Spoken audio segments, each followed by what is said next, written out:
Have a nice day, online buddies! Sasagutin ko yung mga katanungan ng ating mga subscribers today. Alright, pasensya na kayo, medyo matagal-tagal ang ating pag-upload. Pero lagi kong iniisip yung pagsagot sa mga importanteng questions.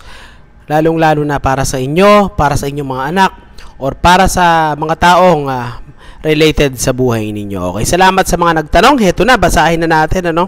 Meron na tayong 2,532 subscribers. So always monitoring it, no?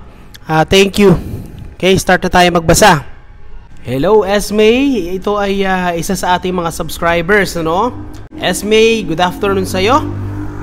Babasahin ko yung katanungan mo, no? College undergraduate po ako, 2016.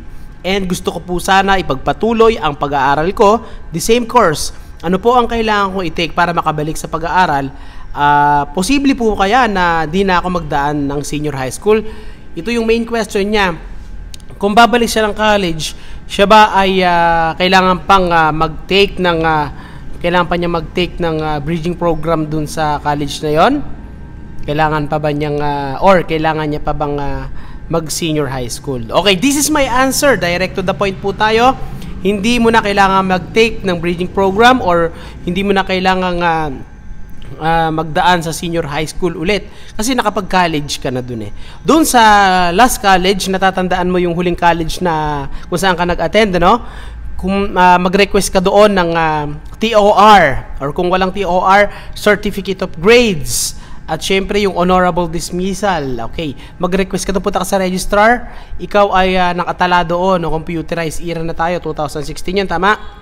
Computerized na yan. Isang click lang sa name mo, makukuha mo. So, hindi mo na kailangang bumalik ng senior high school kasi nakapag-college ka na. Ito lang yung masasabi ko sa inyo.